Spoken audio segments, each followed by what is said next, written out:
Okay, so this is part B of 6.12. Now you notice towards the end of the previous video I was getting a bit confused as to what's going on, because I noticed in the solution there was a discrepancy with the question and the solution.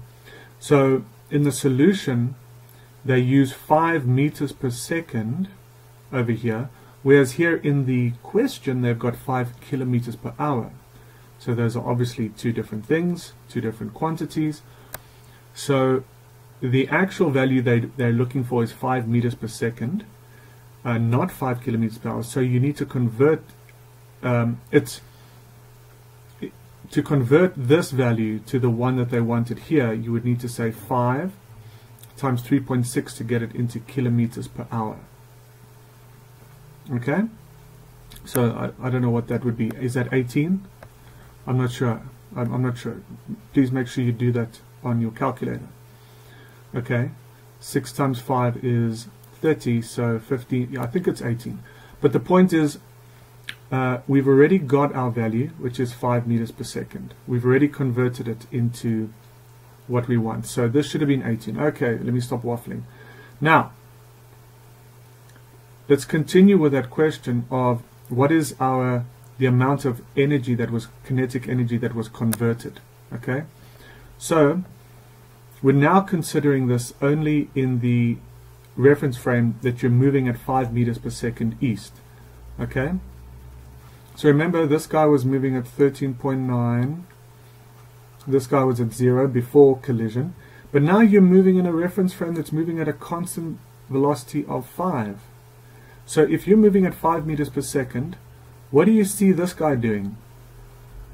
This car will look like it's going slower, right? It'll be going slower than 13.9. It'll be going 13.9 minus 5. And this guy is stationary in the Earth reference frame. But now if you're moving at 5 meters per second, and you see this guy, it'll look as if he's moving negative 5, minus 5. Okay, so in this case, the initial kinetic energy in this reference frame, let's call this reference frame B for lack of a better imagination. B, okay? So kinetic energy in reference frame B. Now both of these guys are moving, right, in this reference frame. Both of these have velocities, whereas in the Earth reference frame only this guy was moving. Okay, so let's calculate the initial kinetic energy in the new reference frame. So it's going to be half inertia of the car times the velocity of the car in the B reference frame plus half m truck v truck B reference frame. Okay, so this is half times 1000. And now how do we do this? It's going to be 13.9 minus 5. Ooh, I made a mistake. I'm so glad you noticed. These should be squared. Okay? Plus half 3000. Now it's not going 0, but in this reference frame, it's minus 5. So it's 0 minus 5 squared. And if you calculate the initial kinetic energy of the system in this reference frame, you get, let's go to my trusty solution, you get 77 kilojoules.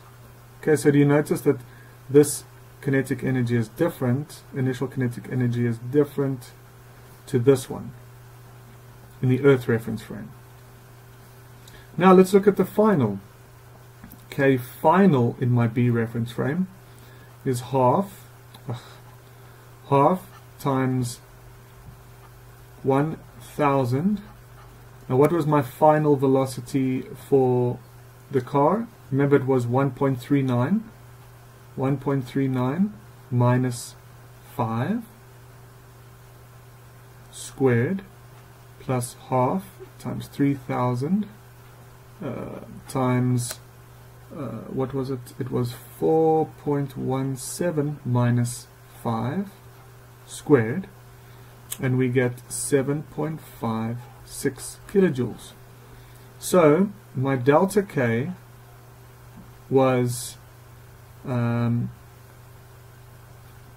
Again, roughly minus 69 point, what is that, 7.56 minus it. It's roughly 69 kilojoules, which is the same in the Earth reference frame. Okay, and then again, if you go and use this equation, your mu v e squared minus 1, remember this guy is just going to be the same, right? Because in your reference frame the velocity profiles have just shifted, but the relative velocities are going to be the same. Okay, so what should we take away from this? The amount of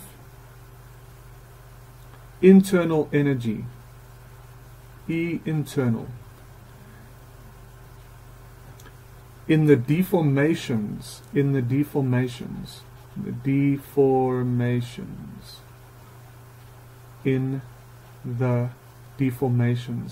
of the vehicles cannot depend on the reference frame. Okay, so remember guys, we spoke about convertible kinetic energy, that it was independent of the reference frame. Remember in the previous couple of videos we spoke about that. Okay, so I hope that makes sense. Good luck. Cheers.